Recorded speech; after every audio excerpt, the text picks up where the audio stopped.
mu jël li États-Unis amoon. ñu jékki-jékki ñu ngi ci mutation. ñu dem fa et le surlendemain ñu gisaat Poutine dem fa te Poutine c'est pas n'importe qui. orthodoxe la ko yéeme lu ko am la xam-xam. adduna bi commencé nag di wëlbatiku. 2036. ils l'ont déjà débuté. ou bien il débute tous les 5 ans ou tous les 50 ans. ma continuer ci 2036 wala ma ñëw ci bi nga wax. donc ça fait deux. on aimerait bien que nga éparpiller les deux. waaw c'est un peu profond boobu. le pourquoi tey jii nga gis Iran fi mu toll ak États-Unis ni mu demee tout ça cause bi épicentre bi lan la exactement. ñëpp gis nañu ni Israël day provoquer. c'est comme si qu'il cherche la guerre. c'est évident. n'est-ce pas léegi yaakaar naa lu nit gumba xam nga ni Israël mi dafay provoquer dafa bëgg histoire. mais pourquoi mu bëgg histoire pourquoi Israël bëgg coûte que coûte guerre. pourquoi parce que guerre mondiale la bëgg déclencher. guerre mondiale wax naa ko depuis bu yàgg. pourquoi Israël bëgg guerre mondiale. parce que projet Israël mooy projet yi seytaane mooy projet Dajjal. mooy le nouvel ordre mondial.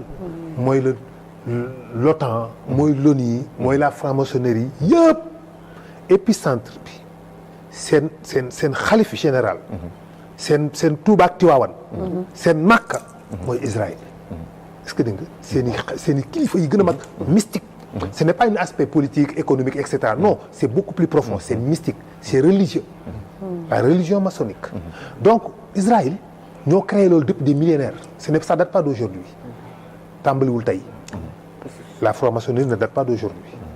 moom mag yooyu. léegi ñu ay 1780 c'est pas 76 ou je ne sais pas non. c'est beaucoup plus ancien que ça. depuis jamono yonent yàlla Souleymane la. ça fait des millénaires. yoo xam ne ñu ngi évoluer. ñoo def àddina bi ni mu mel. ay nit ay jinne ñoo associé comme ni mu la ko waxee. ci jamono yonent yàlla Souleymane. ñoo doon construire Souleymane. Jérusalem. di ko tabaxal ay palais. di ko defaral ay statues. c'est pourquoi on les appelle les maçons. des francs maçons. c'est des bâtisseurs. c'est pourquoi ñoom ñu bëgg tabax. depuis à cette époque ay jinne ñoo doon def plan yu extraordinaire parce que aujourd'hui même il y a certaines cathédrales yoo xam ne on dit que non c'est impossible il y a 500 ans ñuy tabax cathédrales yi ñu ko tabax si ce n'est pas des personnes comme nous parce que à cette époque xamuñu dara te gis nañ fi ay yoo xam ne c'est incroyable. kon pyramide Égypte yi da ciy dugg kon. évidemment. non pyramide yi c'est beaucoup plus ancien que ça. pyramide yi moo jiitu Adama. avant Adama di ñëw la avant nit di exister la pyramide yi exister. ñi defar pyramide yi c'est des djinns. c'est des djinns. xeetu djinn yi fi doon dund ci suuf si avant ñuy créer Adama avant ñuy inventer existence su maam Adama. dafa suuf si dafay nekkoon ñu fiy dund suuf si ñëwul démb. yow yaa fi ñëw tey. mais suuf si nekku fi démb. suuf si nekk na fi 4 milliards d'années dara dund fi. suuf si nekk na fi 4 milliards d'années 600 millions yow nga soog a ñëw. kon formule yi ñu fay fekk ñu naan formule yi la mathématicien defoon jinne yoo ko fa bàyyi. non ñooñu égyptiens yi ñoo ko fa gravé fa lañ fekk bâtiment yi ñu gravé ko parce que dañ jàpp ni fii ay buntu la yoo xamante ni si après boo deewee fa ngay jaar pour dem l'au-delà. léegi nag dafa am ay ñuy tuddee ay des dieux venus dans le ciel yoo xam ñoo ñëwoon ci asamaan si ñoom ñoo construire les pyramides. ñoom noonu lañ lay waxee ay yàlla yu jógee ci asamaan si ñëw fii. ñoo créé woon pyramides yi. c'était les pharaons ñooñu. pour ñu delluwaat fu ñu jóge woon ci pyramides yooyu la ñuy jaar. moo tax pharaon bu deewee dañ koy dugal ci biir pyramide ba fa dañ koy enterrer pour que mu am possibilité son âme moo tax du décomposer. dañ koy momifier mu des jox ko ay lekkam. ak char yi ak yi muy soxla yëpp. ak xaalis or pour que mu amal pour voyage bi mu war a def. parce que dafa war a dem dans l'au-delà loolu lañ jàpp. en réalité ce n'est pas ça. en réalité ay jinne yu fi dëkkoon la mais comme jinne yi dañu amoon pouvoir capacité mën a voyager dans l'espace di ñëwaat. yow boo ñëwee après ñoom da ngay foog nit ñi ay mbindeef yu jógee ci asamaan si la wàcc la fekk fii lañ dëkkoon ñu am possibilité mën a voyager dans l'espace. bàyyi fi lépp dem di ñëwaat di dem di ñëw. donc gis nañu dans l'Égypte antique on te dit que ni le premier pharaon fut Osiris.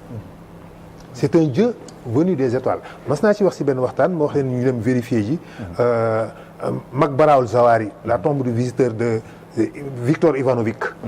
bu ngeen de boo ko tapé nga gis ci Union soviétique. bu njëkk ba bi ñu doon def recherche yi dem di chercher la chambre des connaissances dans l'Égypte dans le Sphinx ou dans le pyramide la chambre des connaissances dañ jàpp benn néeg la bu nekk ci suuf pyramide bi boo xamante ni si connaissance su xam-xamu nit yu jëkk yi jóge woon ci asamaan sa ma nga fa Russie dafa jël ay ingénieurs ñu sol leen comme ay militaires fekk ay ingénieurs ak ay scientifiques ñu dem di wër pour gis chambre boobu pour génne la fa nekk pour mën a am xam-xamu technologie bu leen permettre ñu dépasser monde bi ñuy dem di ko wër ñu tombe ci benn tombe ñu yem ci benn bàmmeel boo xam ne l'Égypte antique doon na ko wax ñu koy wax Maqbara al-Zawahir la tombe du visiteur c'est-à-dire c'est un dieu venu des étoiles bi mu ñëwee mu dee fi ñu suul ko foofu ñu déterré ko gis ko filmer ko mu nekk benn hominidé mais du nit c'est pas un être humain. C'était quoi? Un djinn. Peut-être bu ñu momifié je ne sais pas mais c'est pas un être humain c'était évident bi ñu koy gisee dañu retrouver nañ la tombe du visiteur Maqbara al-Zawahir donc c'est un dieu pour ñoom dieu venu des étoiles mais en réalité il y avait Osiris ak Isis yooyu ngay dégg ak Horus ak yooyu yëpp ay jinne yu fi doon dund la avant Adama ñoo construire woon ces pyramides mu nekkoon ci ay dëkkuwaay peut-être doon na leen permettre ñu mën a voyager dans l'espace peut-être mais ñoo ko fi def parce que tey jii pyramides yi amul c'est-à-dire noo mën a prouver ban at lañ ko fi defar parce que amul ciment tooyalu lu ñu ciment briques yi amul ciment bu fekkee ne bâtiment boo xam ne dañoo tooyal ciment def ci mu wow après bu ñu jëlee ce qu'on appelle la radiométrique mën nañ permettre ñu mën a identifier lii kañ la tooyoon ci décalage bi nga am ni mooy am ci éléments yi nga xam ne ñoo composé loolu donc dañ ko mën a xam mais kii nag amul ciment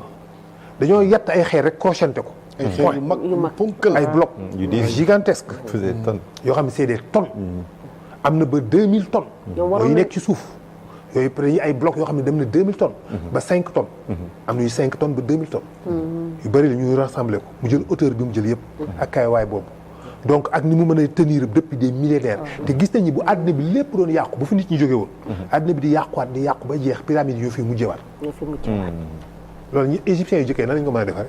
mais professeur bu fekkee dañuy 2036 kii bi 2036 bi na ci kii ba pare.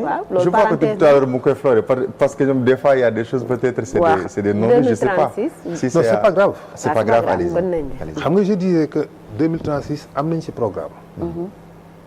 moo tax ngay gis ñu utiliser la majeure partie du chiffre 36. Qu'est-ce que ça veut dire le chiffre 36? C'est 3-9. 3 3 3. mooy 6 2 fois 3 la ak 3 muy donc ñetti 3 la. mais boo rassemblé 36 mu nekk 9. foofu le chiffre yem. foofu le compte yem. boo ko décomposé mu nekk 3 3 mu nekk 333. 333. chiffre 333 xam ngeen ko. gis ngeen ci li ngeen ciy gis yëpp. ak 666. boo ko associé 2 fois 333 mu nekk 666. représente la bête. la bête de l'événement. léegi 36 boobu moo tax ñu jël la roulette def ko 36 chiffres mooy loterie boobu ñu wax la roulette. boo xoolee 36 chiffres la. mais 36 chiffres yooyu boo ko associé boo ko additionné daf lay jox 666. maanaam boo nee 36 plus 35 plus 34 plus 33 plus 32 plus ba plus 1 égale 666.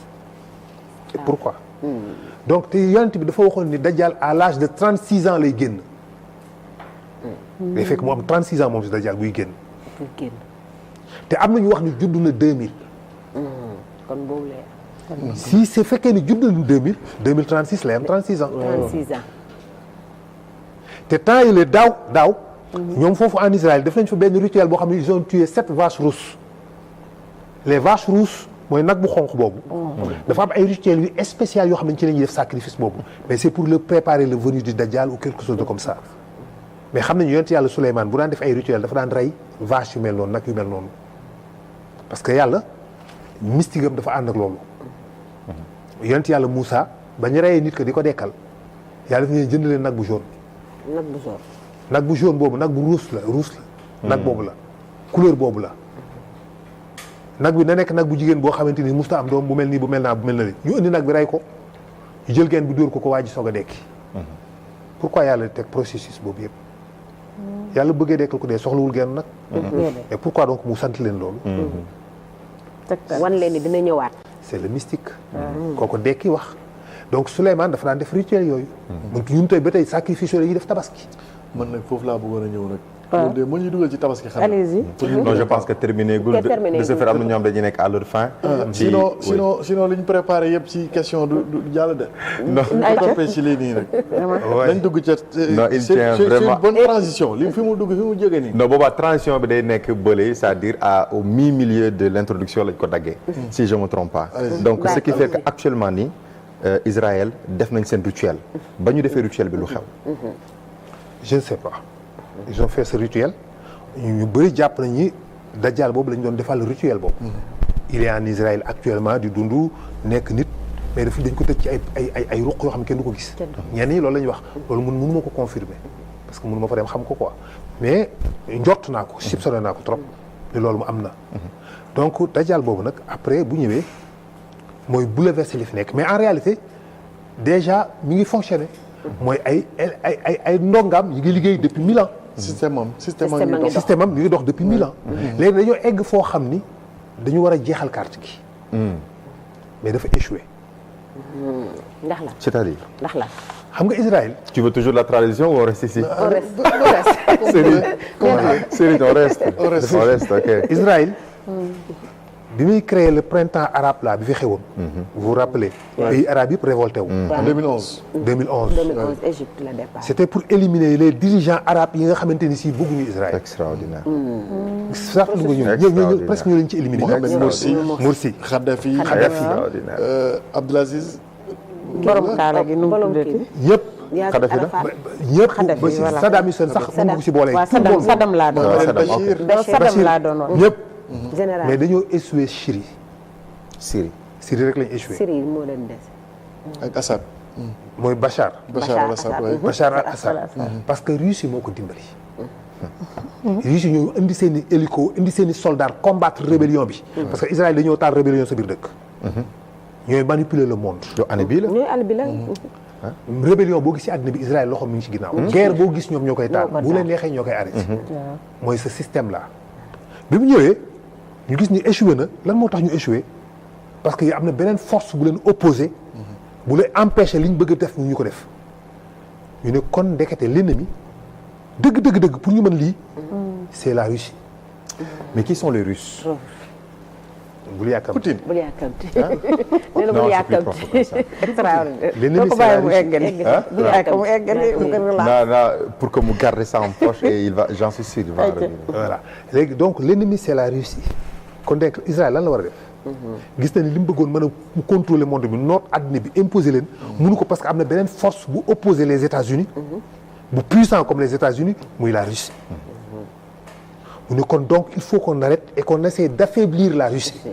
def en sorte que mu nekk ci benn crise sonn bu ko defee ñun ñu dimbali ko mën koo conditionner mu def li ñu bëgg. dootul tal kenn. comment faire ça naka lañ koy defee ñu dañ koy taalal benn guerre ci wetam. moo fexe ba taalal ko guerre Ukraine. donc calcul yi ñu defoon nag. moo faussé. yàlla faussé ko. ok. faxat makrum fa indallaahi makrum.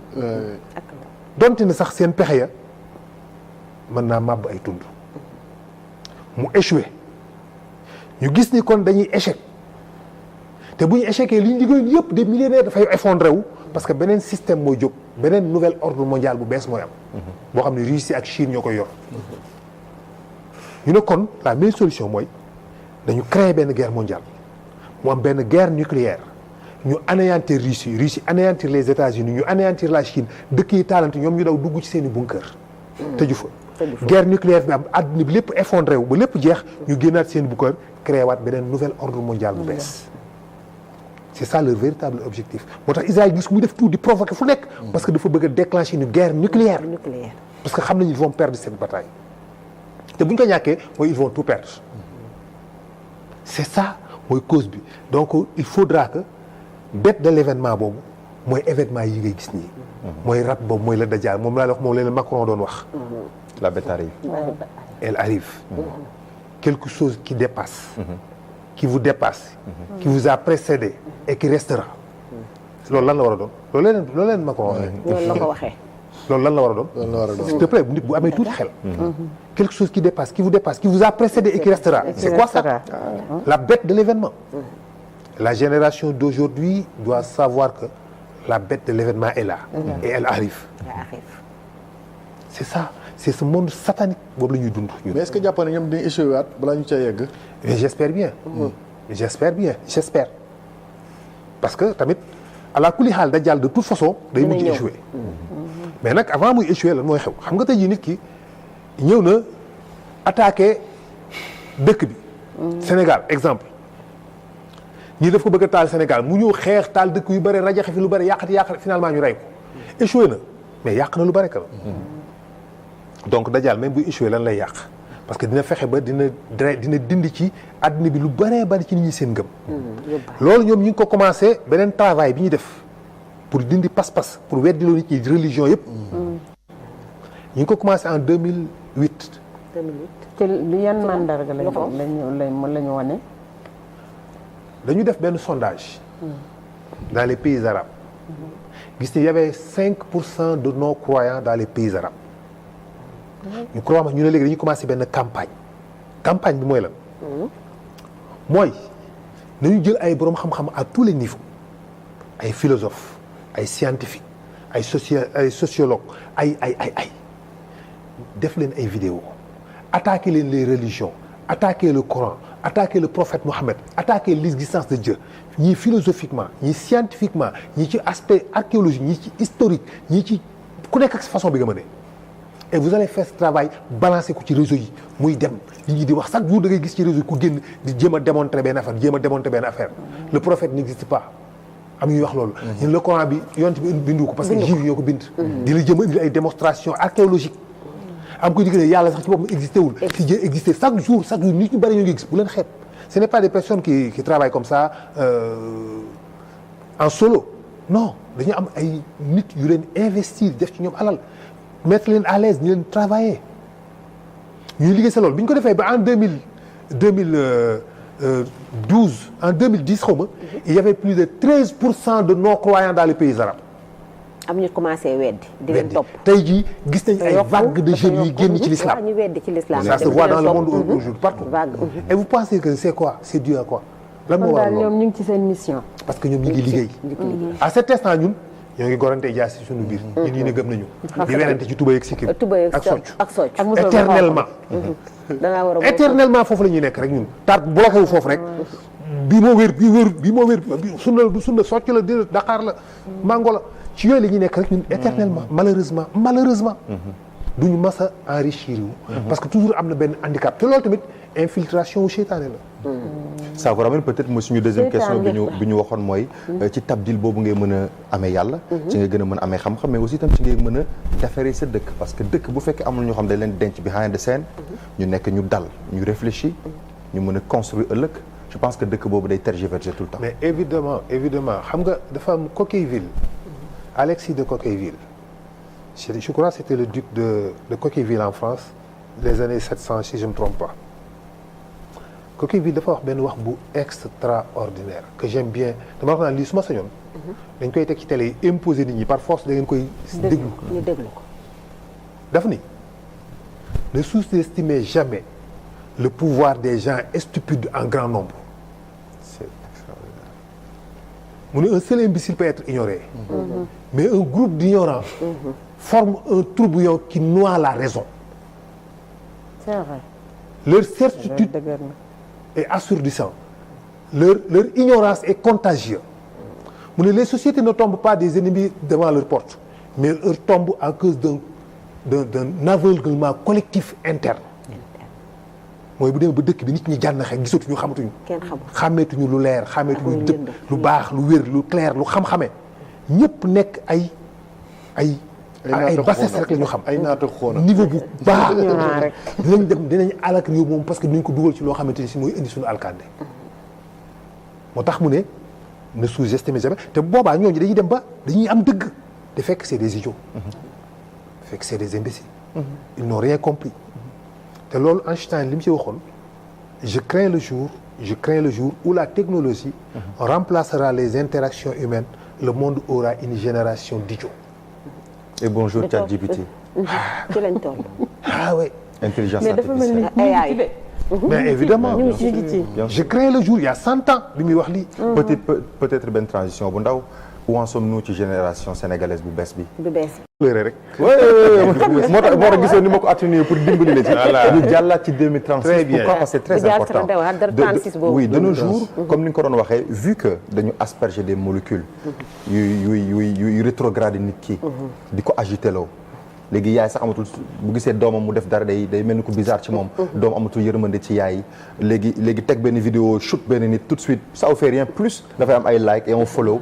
ñuy follow lu am bad gaam ñuy follow lu am bad gaam ñu xëy tey Trump jógee fu ko neex tey Détroit d'Ormuz bi fële ne c'est-à-dire tey Chine.